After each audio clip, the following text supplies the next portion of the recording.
Welcome to TNT Sports Network, where it's all sports, all the time. I'm Tom, and thanks for joining me today.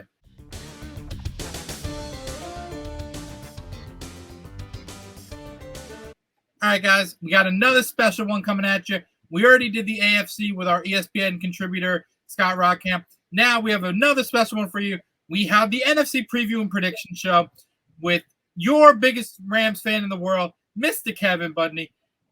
I'm going to introduce him right now. No more time because we want to get all the time in the world with him. Kevin, how the heck are you? I'm doing great, Tom. How are you doing today? I'm just thrilled that you have me on. I'm doing well. Beautiful day here in New York. Beautiful Labor Day. Trying to get as much done as I can, which involves filming 2 videos because my co-host is on a cruise. Lucky him. Yeah, I know, right? How dare he? So, Kevin, you're a Rams fan. Yep, I'm a Rams fan. Los Angeles Rams, formerly known as St. Louis Rams, formerly before that known as the Los Angeles Rams. How are you feeling about the squad this year? What do you like? What do you dislike? What are your predictions? What are you feeling? I mean, obviously everyone knows the main reason why I really like the team, but I'll go into some other parts of the team that maybe not many people really know about. Is that I actually think as much as great players we have on the defense, we're missing a lot of key players because we think the defense and Aaron Donald and Jalen Ramsey are 2 of the best defensive players in football, but at the same time, there's no more John Johnson. There's no more Troy Hill. I mean, what are we supposed? We have a 7th round rookie who's going to be wearing our mic this year. Oh, that's not great. I'm sorry, not a 7th round rookie. He's a 7th round rookie last year. He's a 2nd-year player, but he was drafted in the 7th round, and now he's put into this position.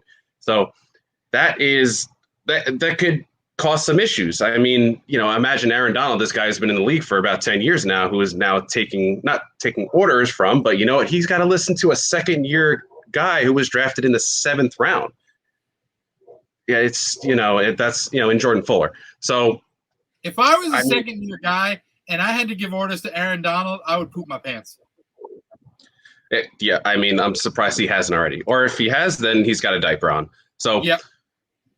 But as great as we say the defense is, I really think there are, some issues there, and especially at linebacker too. We got Leonard Floyd back, which is great, even though I'm not really crazy about that contract. 4-year, $54 million for Leonard Floyd. Bust? What was that? I said for a former bust from Georgia?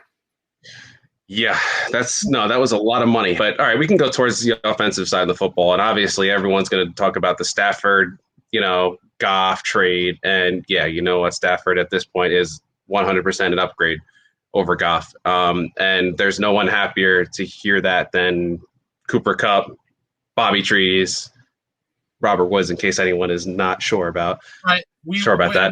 Hear Bobby Trees on this, we will be referring to Robert Woods. Yes, that is. Yep, that it's Bobby Trees, and even Tyler Higbee, and I don't know. We also brought in some veteran help as well. Some guy named Deshaun Jackson. I mean, he's been in the league a couple years. Van Jefferson's coming on as a 2nd-year player who actually started to establish himself later on in the season last year. Which going into his 2nd year now with all this help, there's no pressure on him to come out and be like, you know what, I have to be a wide receiver too. But you know what? Let's just say Cooper Kupp, Woods need a breather. You know what? We know for a fact we can plug in Van Jefferson, and that he's going to, do well in that position. Are you worried about the loss of Cam Akers? Yes. Obviously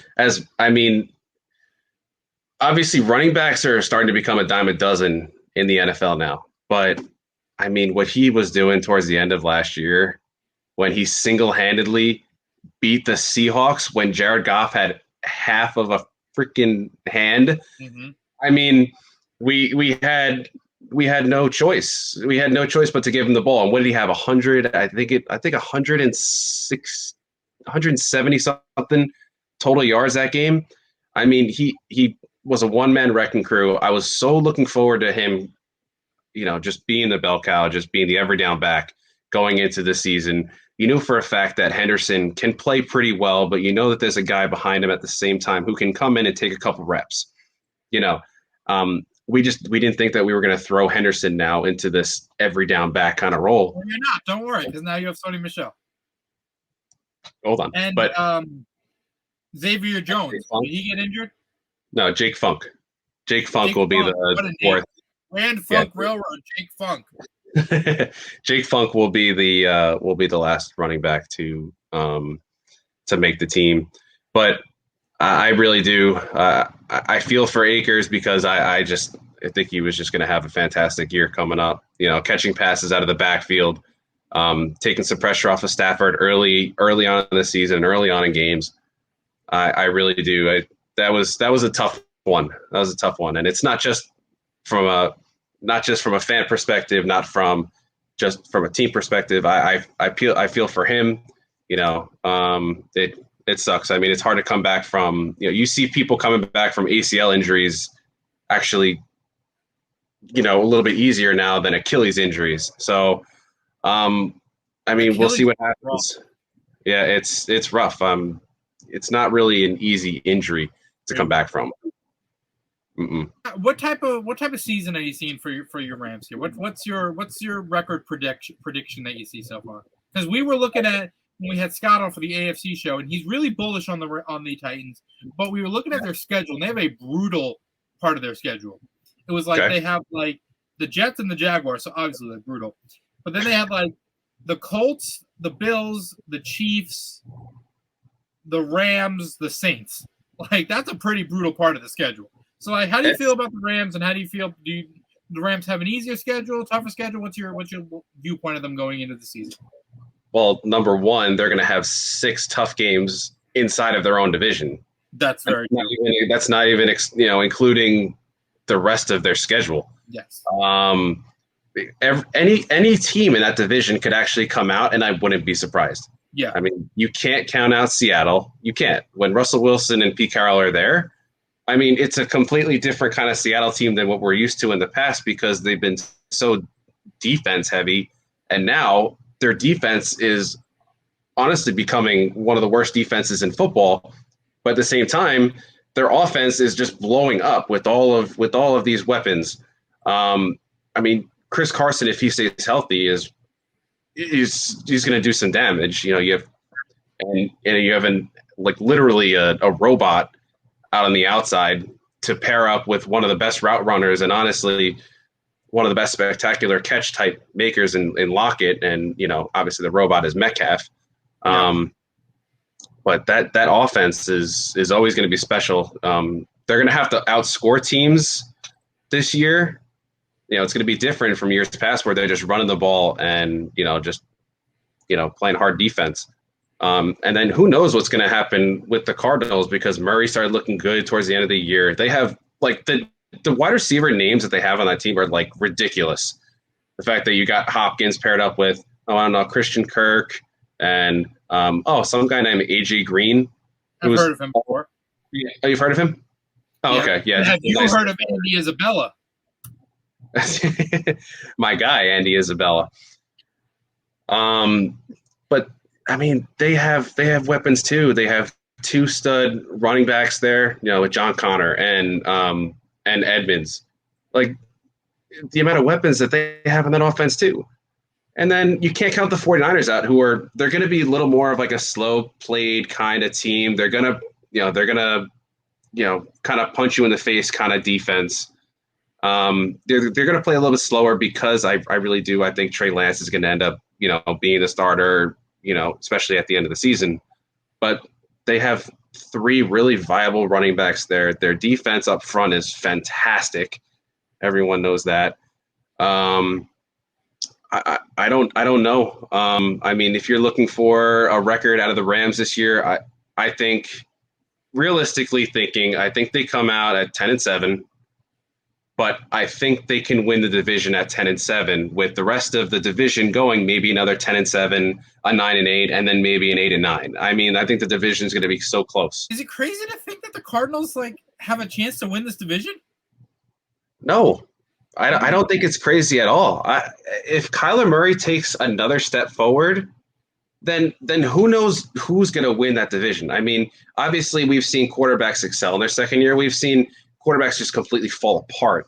in their second year in the NFL. You know, sometimes teams just understand how to play against him, but it's so much different when you have a dynamic of how well he's able to move and how well he's able to run. You could, for the most part, if it's a pocket quarterback, you know what their trends are. They know where they're looking, you know, whether they're, pre-looking at their first option, and that's it. They're just going with that. But the fact that Murray's able to run around, kind of like, let's say, like a Tavon Austin or Tutu Atwell type of elusiveness, and then at the same time, he's going to throw the ball with, I don't know, maybe a little bit slightly better Lamar Jackson type accuracy. I mean, how do you defend that? Yeah, I mean, the Cardinals were looking fantastic pre-Kyler Murray's injury last year, and then it looked dreadful once he got injured. But, like, there was a chance they could have won the division last year with him. So, like, this division is going to be so hard, and it's going to be amazing to see, like, because, like, you could go 6-0 in the division, but you could even more easily go 0-6 in the division. I'd be surprised if every team in the division goes 3-3, and then everyone's over 500. Because I just think that division is so strong, and then compared to the rest of the NFC, there are some teams in there that you can. I don't want to say that they're easy wins, but they're games that they should win. You know, I mean, when you're talking about the Cardinals, Rams, 49ers, Seahawks, if you're putting all those four teams up against, let's say, Carolina, you're putting them up against, let's say, Chicago or Detroit. I mean, you expect those four teams to all beat those teams. You know, I wouldn't consider them like easy wins, but you expect them to beat them. So I wouldn't be surprised if they if they do really well outside of the division and then just beat up on each other inside the division. All right, we digress from the NFC West. Let's move on to a new division. Let's see. Let's go to the NFC North. All right. There's a point I want to make that's pretty funny, but I'm going to save it till we get to it. What are your thoughts on the NFC North? Packers a clear favorite, or do you think the Vikings have a chance to dethrone them? Packers clear favorite. I just don't think that anyone else really should have a shot at contending. I mean, the Vikings defense is so, and I mean, their offense has a lot of really good names, but Kirk Cousins just hasn't proven enough that he's going to carry a team. Is he going to put up good numbers? Yeah. Is he going to, is the defense going to carry them? No. So, where are they getting all this production from? Where are they going to get their wins from? They also have a defensive head coach, and that defense should be much better. It really should be, especially with the names on there. Didn't they just bring in Patrick Peterson? I believe they did, right? I believe they brought in. I know they just gave Notre Dame legend Harrison Smith a contract extension. Notre Dame legend. Yeah, he is on the Vikings. You were correct. And then the Bears. Who knows what their quarterback situation is going to be like? They're, in my opinion, I have to give credit where this is due. Shout out! I was listening to Pat Mayo do their NFC prediction show, and he brought up a great point that I didn't even think about. Who did the Bears play Week 1? The Rams. Correct. On national television. Yes. I'm pretty sure that, well, granted, Matt Nagy could be an idiot, so I guess we can't give him the benefit of the doubt. But he wants to basically feed Andy Dalton to the Wolves. Like, he does not want Justin Fields to have to go up against Aaron Donald. And then Week 2, they have the Browns. So, like, no one will be expecting them to win the game, so it'll be like a low left floor. Like, no one's going to blame Justin Fields for losing a game to the Browns. And then Week 3, they have the Lions. So, like, then he can get his feet wet against the Browns and then go off against the Lions, and people will be like, all right, he didn't die against the Rams, and he's showing now improvement in his starts. And that's why Dalton is starting quarterback for Week 1. Okay. No, I can get on that train. I so far any conversation we've heard about the Bears quarterback situation is that it just seems like they're going to baby this situation. It seems like they have Justin Fields as their quarterback of the future. So like you said, why just throw him into Aaron Donald? I mean, I don't think it makes sense, for him to start Week 1. I think you're right. I think it is Andy Dalton. Now, there is another line of thought here. Was Matt Nagy was, I believe, the offensive coordinator on that Chiefs team with the transition from Alex Smith to Patrick Mahomes.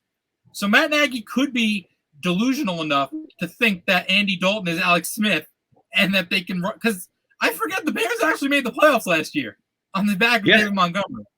So, Matt Nagy could think that Andy Dalton gives them the better shot at making the playoffs this year, and then we don't see Justin Fields until we saw Patrick Mahomes. Yeah, I mean, maybe. I mean, during that Chiefs team was a little bit different, though, than what the Bears team is built. I mean, that Chiefs – I mean, it's night and day. That Chiefs team relied a lot on their defense and then Alex Smith just managing the game. Yes. The Bears, though, their defense isn't really built like that.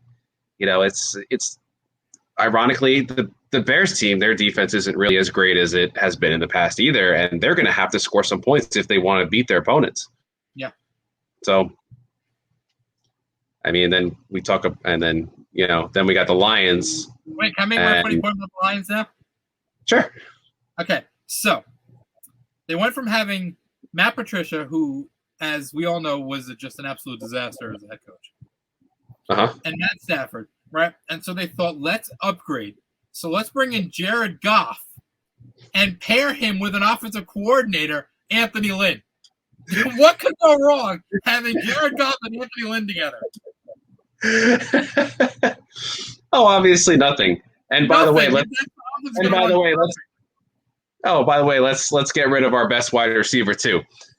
Let's just get rid of all of our best offensive players. And Jared, here is our stud second-year running back. Here is our stud tight end.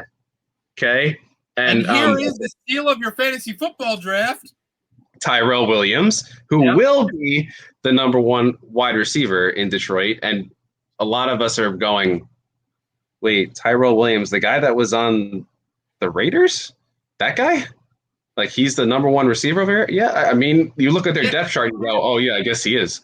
Apparently, Brashad Perriman wasn't good enough to crack the Lions roster, so they cut him.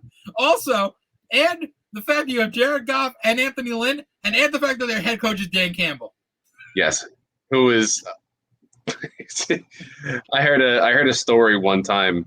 I was listening to what's his face? Old Pat McAfee. I was listening to his podcast, and he had a ridiculous story. There's no reason for me to go into it on here about a experience he had with Dan Campbell and the fact that he is just basically a lunatic, but at the same time he's a pretty smart, he's NFL the worst mind. version of Vrabel. Yeah. He's really, really crazy. Yeah, I believe that. Also, the Lions depth chart. Okay, stop me when you hear some household names. Their starting wide receiver is Tyrell Williams. They have my guy Quintez Cephas. When do I stop? When I hear a name? Yeah. They have Tom Kennedy. Yeah, I have no idea who that is. They have Khalif Raymond, the kick returner from the Titans. I know him. Oh my gosh! Yeah, no, I recognize that name. Kadero Hodge from the Browns. Oh yeah, I know Kadero Hodge is. He was Rams legend, by the way. Was he really? Yes. I didn't know that. And Amon-Ra St. Brown, who I always think is Equinemius St. Brown, but he's not. And then Trinity Benson are their wide receiver room. Are they brothers? Good luck, Jared. Yeah, that's what I'm saying. I mean, he's used to having all of these weapons, and now he's got DeAndre Swift, TJ Hawkinson, and that's kind of it. Moving on, let's talk about the NFC South, because I kind of think the Bucs are due for regression. Super Bowl hangover, the fact that Tom Brady's 73 years old. No, I would agree. I don't know. No. But also, I'm not really sold on anybody else in that division because I think the Saints have gotten much worse. Carolina's gotten better, but, again, the way you feel about Jared Goff is the way I feel about Sam Darnold, so I don't know. And the Falcons are the Falcons. Right. I mean, I agree. I think the Buccaneers are going to have to – they're going to have to regress a little bit, right? And people will say, how are they supposed to regress? They brought back literally every single starting offensive player. Well, do you expect them to be literally just as good? Do you think teams are not going to prepare for the way that they were running things last year? I mean, the Bucs they were great during the regular season last year. They weren't amazing. no, They struggled they a weren't. lot in the regular season. And sometimes it takes some teams, 5, 6, 7, 8 weeks into the season to kind of understand, their groove and what plays work and, and figure out their personnel. But I don't know if the Buccaneers are going to be as good as last year. Some people are putting bets like someone put a bet on the Buccaneers winning going 17-0. Like it's, oh yeah, let me just put 10 grand on the Buccaneers going 17-0 because that's a cakewalk. No, I don't think that's going to happen. 10 grand to place a bet on, I would be so much more efficient with it than placing it on the Bucs to go 17-0. Yeah, I'm with you on that one. But you're right. I mean, there's not another team in that division that really looks great on paper. No, I mean, do we think Sam Darnold? They also barely beat Taylor Heineke? Yes. in the wild card game last year. So I don't know. I'm just not sold on the Bucs. Maybe it's because I really don't like the Bucs. And no, you just don't like Tom Brady. I don't. You're right. And you're right. I like Chris Godwin, but yeah, I don't like Tom Brady, and I never want his success. But yeah, continue with your talk about the NFC South. No, the Saints. I agree. I think I've gotten worse. I think we're going to see. Honestly, I think the Saints are going to be what the Tampa Bay Bucks were a couple years ago, where you're actually going to see some because Jameis Winston is the quarterback. I mean, he's careless. I think the Saints defense is actually above average. I think they're like probably around like top 10, defense in the league. Yeah, but Jameis is going to throw, for 350 yards, but he's going to fumble once and he's going to throw 2 picks. Right. Here's the problem with he's going to turn the ball over. The Saints wide receiver room, I might say might be the worst in the league now. Isn't it amazing? Looking at that roster, going, how could the Saints at this point have a receiver room that looks like that? Well, one, their best receiver is on the PUP list at the moment. Apparently doesn't like playing for the Saints anymore. and like you said, doesn't really want to play there. What's his face? Kuan Smith is probably like the one name that everyone knows, but he's not going to be a number 1 wide receiver. He was a nice compliment, when Breeze was there. Mm-hmm. And then everyone is going crazy over Callaway, who's playing against below average players in the preseason. Jacksonville Jaguars, by the way. Yes. Oh yeah, absolute studs, right? Yeah. So who knows? Maybe we won't know what Winston's going to do. Maybe he's going to have to play slower. I mean, do we expect Kamara to get 40 touches a game? I don't know, because when Jameis was in Tampa, he wasn't the biggest throwing to the running back guy, but he was middle of the pack. But Drew Brees was the biggest jump off to the running back guy in the history of the league. Yeah, he made. You would think Kamara would take a hit without it, but then again, they have nobody, so they might just have to put Kamara out wide half the time. Yep. Yeah, that's a good point. Maybe Kamara plays outside, and maybe Latavius Murray actually acts as the running back. You might actually see them on the field. No, you're forgetting Taysom Hill.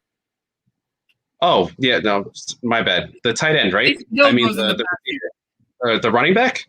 Yeah, Taysom Hill's going to go in the backfield. The running back, wide receiver, fullback, tight end, return man, quarterback guy. Ah, yes, of course. Panthers 100% have gotten better. They've gotten better. I mean, they get McCaffrey back. Their defense is a little bit better. I want to pull up their roster right now because I'm missing some things here.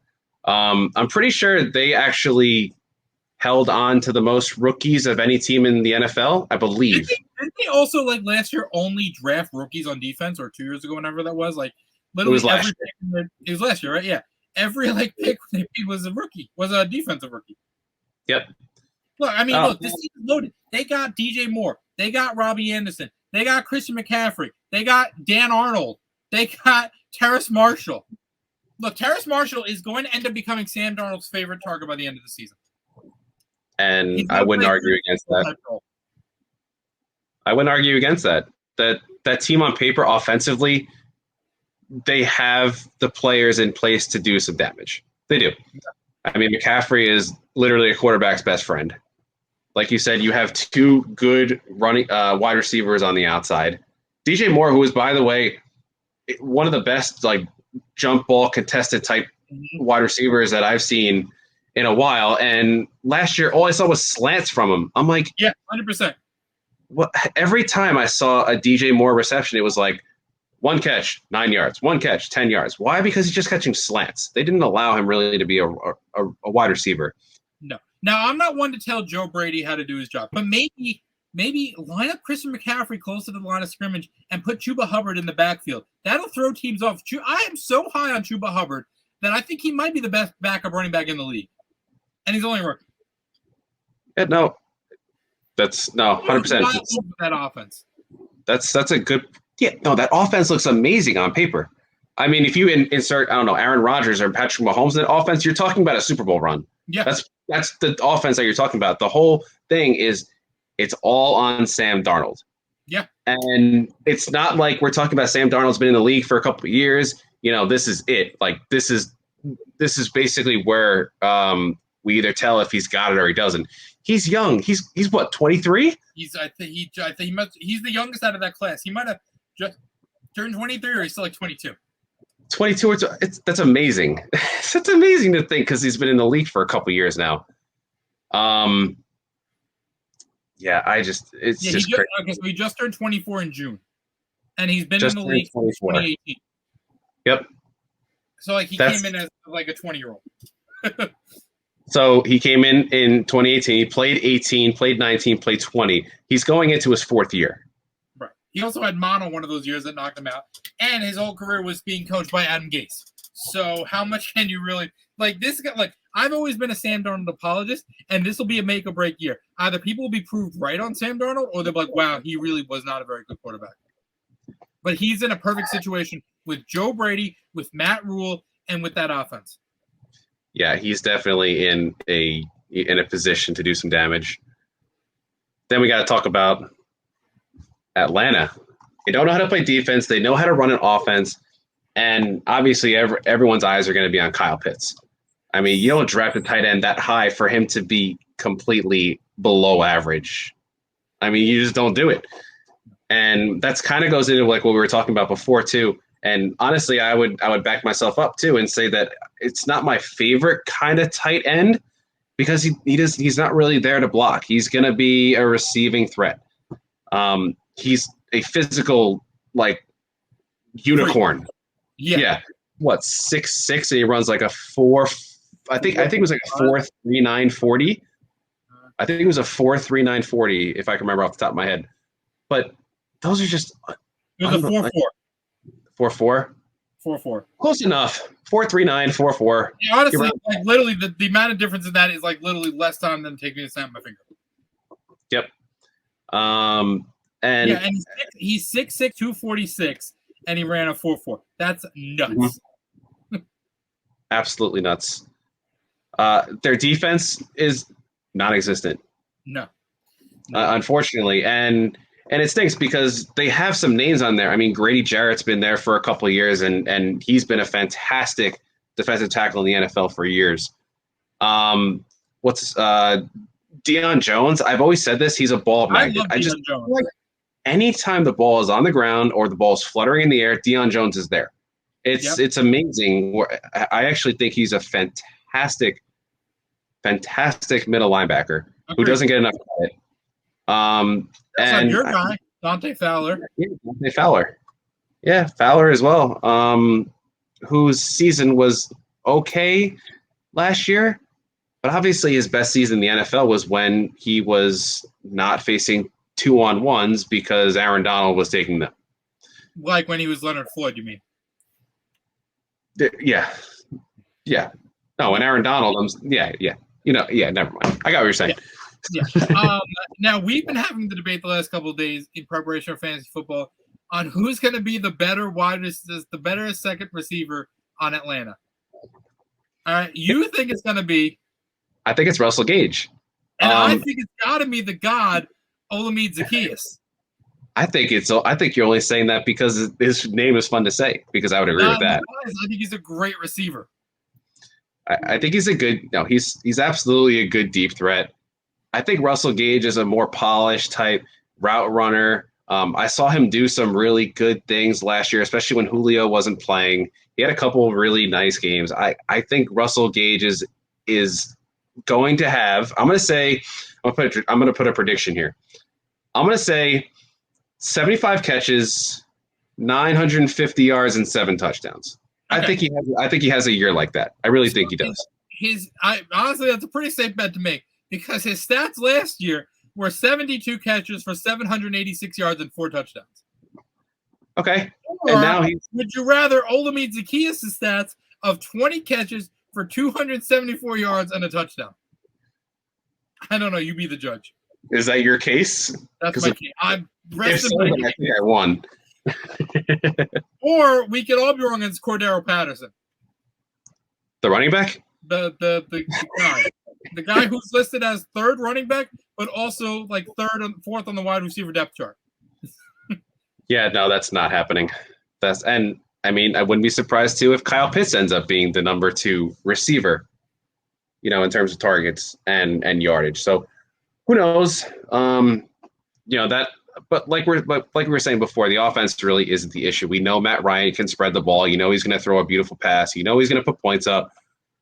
But, man, are they going to give up any more last second, fourth quarter? Yes, there's going to be like 2 chances this year where you check the ESPN win simulator, and it's like 99% for the Falcons, and then you blink and they lost the game.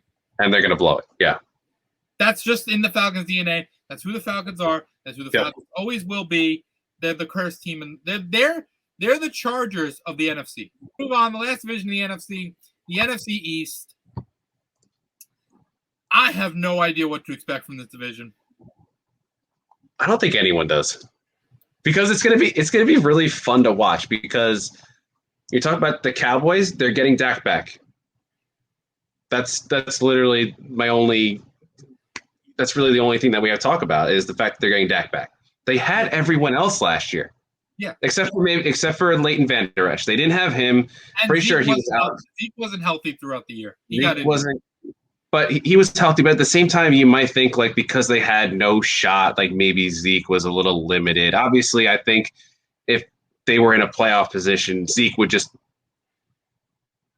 right. And it also doesn't help when Zeke's eating. Yes.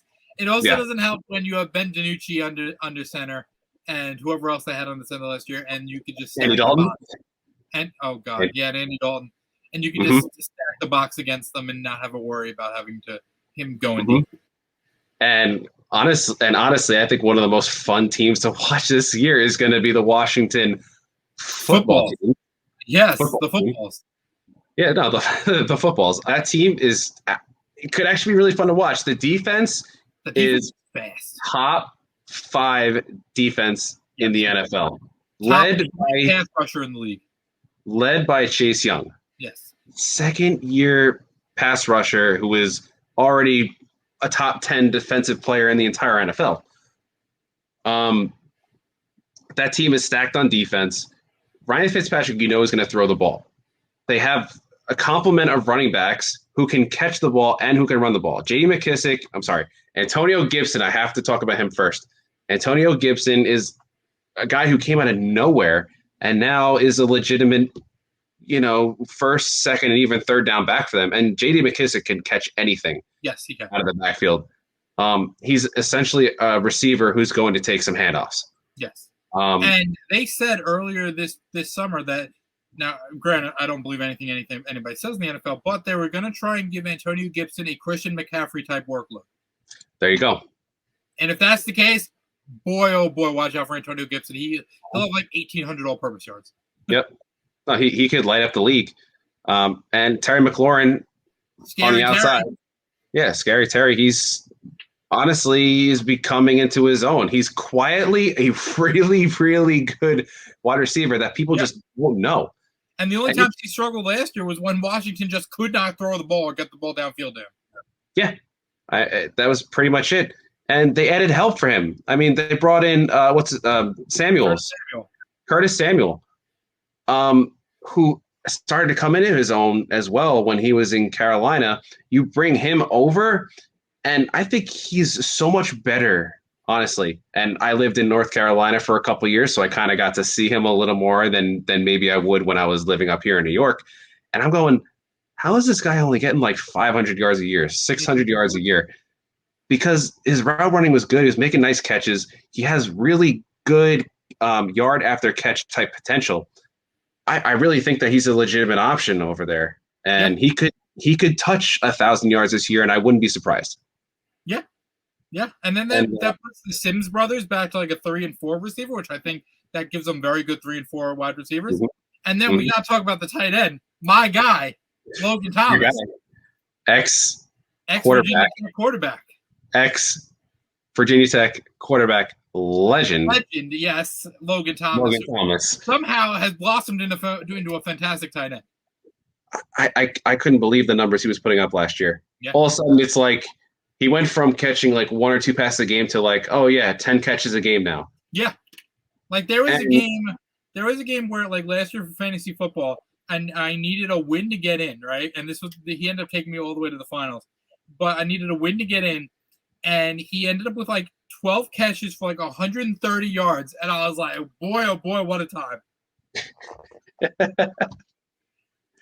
Yeah, it was pretty crazy to see, him progress into that kind of player. I fully expect it to happen again. Fitzpatrick likes his tight ends. Yes. He loves throwing to outside receivers, which he's got 2 good ones now. And he's got 2 legitimate options in the backfield that he can rely on. Plus, that offensive line is above average as well. Yeah. Like, it kind of blows my mind that Washington actually could do some damage, and they could challenge anyone for a win. Say the Eagles and the Giants. Which team are you more bullish on? Which team would I put my money in? Yeah. Is that what you're looking for? I'd put my money on the Giants. I put my money on the Giants because they have tried to address some offensive issues. They brought in Kenny Golladay. They drafted Kadarius Toney, who is going to. I'll let you finish, but here's my problem.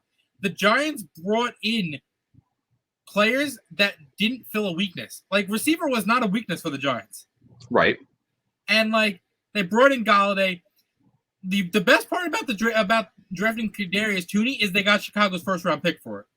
Mm-hmm. But, like, I'll let you finish. I'm just saying, like, they're big free agents. I just never understood because that was not a position of weakness. No, you're right, because their biggest weakness is obviously their offensive line, and they really didn't do much about it. And they always say that in football, you have to win in the trenches if you're going to win football games. They can do that on the defense. They can't do it on the offense. And unless Saquon Barkley is able to come back after all of these injuries, if he's able to come back and be even more elusive, even more powerful, even faster, then who knows what it's going to be like. Because if the offensive line is a pushover, then the conversation that I'm having right now, or I'm about to have, literally is non-existent. Because you're right, it's 100% based off of offensive line. Their names, their offensive weapons on paper look amazing. They would have made the playoffs last year if it wasn't for Philadelphia actively tanking the last game of the season, and for the fact that Evan Ingram dropped like 2 crucial passes throughout the season that literally cost them a game that they would have won and made the playoffs. Mm-hmm. Yeah, and Joe Judge is no slouch. For a fact that he saw that, and there's no way he's going to give Evan Ingram a long leash. He's got probably the shortest leash on that team right now. The defense is above average. Especially, they even brought in like a Dory Jackson, guys that, I mean, that's a pretty good name that you're already bringing into a defense that's full of Jabril Peppers. A Dory Jackson is there. It's some of the names on here. Dexter Lawrence is a good player. Leonard Williams. Yeah, Leonard Williams. Leonard Williams, like, who became that early first-round draft that you expected. And I can't think of his name. Bradbury was the top. James Bradbury has made himself into like a top 5 cornerback in the league. Yeah, and for no reason other than the fact that he actually outplayed out of his mind last year, because he had no reason to play his butt off against these top wide receivers. But you know what? He did it, and because of that, the Giants had I'm going to say a chance to make the playoffs. But again, like their secondary with Bradbury. I'm looking at their secondary right now with Adoree Jackson, with former Notre Dame's well, you're never a former Notre Dame legend Julian Love, Logan Ryan, and then at the safety with Jabril Peppers and Xavier McKinney, who was a first-round pick. Yep. And at the linebacker position, like they have like Lorenzo Carter, who's like good. Blake Martinez, who's turned himself to, well, he's always been a tackling machine, but yeah, he's a serviceable linebacker. He's going to tackle, and that's what you want there. Because of all those quarterbacks and defensive backs, you can play a little more 2 linebacker type sets and 5, defensive backs because Blake Martinez is going to make some tackles, and and because of those names at the secondary. Who do you have as the division winners in the NFC? Division winners in the NFC. What am I starting with? Which division? East to West. East, North, Southwest. East, North, Southwest. East, I have the Cowboys winning division. Me too. Based solely on one thing. If Dak stays healthy, there's no reason why that team shouldn't. The team is way too talented. It's way too talented on offense.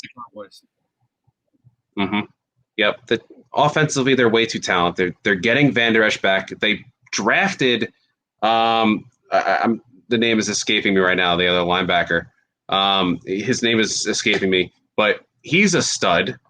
That team is just way too good to not win the division, especially against the other teams that are in that division based off of last year. North, Packers, I don't think anyone's really going to challenge. I think it's going to be like a 2 or 3 game type, lead, when they win the division, maybe 11-6, 12-5 kind of range. And then the close second, my guess would be the Vikings, maybe at 9 wins. Yeah, I'd probably agree with that. 9 wins. I don't know if anyone else is going to challenge them. NFC South, Buccaneers. There's just too many question marks on the other teams. I mean, we're relying on paper offense from the Panthers. The Falcons, we expect to be fantastic every year, and then they just implode. The Saints have Jameis as their quarterback throwing to no-name receivers. Yep. So, and the Buccaneers have an above-average defense. So who knows what those guys are going to do. NFC West, I do have the Rams winning. I do, and I don't think a lot of people will disagree with me. Can you make can you make a case for the other teams? Yeah, you can. I mean, because you can make a case for the Seahawks by saying Russell Wilson. But like, also, if Russell Wilson ever gets injured, the Seahawks might not win a game. True. Yeah. And who is their backup? Geno Smith? Yeah. Do you expect Geno Smith to come in and do exactly what Russell Wilson is capable of doing? Absolutely no. So I agree with you because I think, the 49ers probably have the best defense in the division, but I'm still not sold on whatever they're doing with Garoppolo and Trey Lance. And, they're very talented, and I could definitely see the 49ers winning, but I think the Rams are more a complete team. And the Cardinals have a chance to win the division if everything falls right, but it's up for grabs. But I would also say the Rams in that division. Yeah, I just think the Rams have the most complete team, the most playoff-ready team, the most week 1 ready team in terms of question marks. Cardinals have some question marks. 49ers obviously have question marks around their quarterback. Seahawks have literally 0 defense, led by Jamal Adams of all people. Yeah. Who you and I can agree has gotten way more praise, and who is just viewed as a much better player in our opinion than what he really is. Agreed. All right, So Super Bowl prediction. Let's hear it. Super Bowl prediction. It's so tough. I have my team in the AFC, who I think is going to win the Super Bowl. Who I think is going to win the Super Bowl. NFC is really, really tough. And I'm between 3 different teams in the NFC. 1, Buccaneers. 2, Rams. And believe it or not, if everything falls into place, the Cowboys. I really don't think the Cowboys have a bad team. They're not just a meme anymore. If Dak is healthy, I just don't see how they can't compete. But to be honest, hold on, we're gonna put this clip on TikTok. Shout out Tim the Tap Man. This one's for you. Of Kevin thinking the Cowboys have a chance to win the Super Bowl, because every time I watch your stream, you always have to answer the question. Yes, I think the Cowboys are going to win the Super Bowl. So Kevin's giving them a shot. I am also a Tim viewer, and he gets a lot of crap for them. But you know what? They actually have a good team this year. They really should be there. I'm sorry, they really can be there. They have a good shot. But if you're looking for my Super Bowl prediction, I think it's going to be between the Buffalo Bills and the Buccaneers, and I think the Bills are going to win the Super Bowl. Wow! I think Josh Allen takes an even bigger step forward this year and turns into just a juggernaut. And we're talking about a conversation between him and Mahomes for the two best quarterbacks in the league right now. I'm serious. That team is pretty. That team is pretty ready. You know, that defense is really good. Josh Allen was fantastic last year. If he gets any better, even just by the slightest, that team is in the Super Bowl last year. Yeah. That team is way too good. Way too good. I think AFC, if we're talking about like AFC championship, we're talking about Chiefs, Bills. And yeah, I think the Bills end up winning that game because they have a better defense than the Chiefs. And I think the Bills win. That's my prediction. For the NFC, I'll leave you with this. For the NFC, the one chance a team has to upset, well, not to upset, just to beat the Bucs and go to the Super Bowl, is if the Packers can get the 1 seed. That game at Lambeau, I think that's the only chance you have at beating the Bucs. Really, really good point. Really, really good point, especially if you're talking about the weather that late in the season. Yeah. Yeah. I mean, there's a big difference between Tampa and up in Wisconsin. That is a big difference. Yeah. I ask everyone who I talk to about the NFL, how are you used to talking about 17-game schedules yet? How am I used to it? Like, are you used to it? Like, can you wrap your head around as an extra game? No, I'm not used to it at all. I was just looking at, we just finished our fantasy draft last night, and I'm looking at some of the projections of the players, and I'm like, why does these players have like very, very high projections? Like, there were like 7 or 8 quarterbacks projected to throw over 5,000 yards. I'm like, why is this? And I'm like, oh, wait, there's an extra game. Duh. I forgot. So it's still not in my head. I mean, we were talking about records. The records of like 10-6, 8-8. 8-8, they're gone. 9-7, all the records we know are gone. We got to learn all new records. I mean, obviously, it's unfortunate we can't talk about any more like 7-9 bullshit, but we cannot have a team at 500 anymore. Yeah, it's so sad.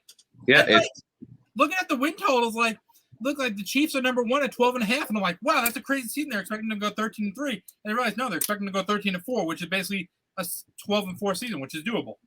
Right. It's like you said, I'm definitely not there yet, and it's going to take some time. Yeah, agreed. All right, Kevin, thank you so much for coming on the show. It was a pleasure. Hope to have you back again.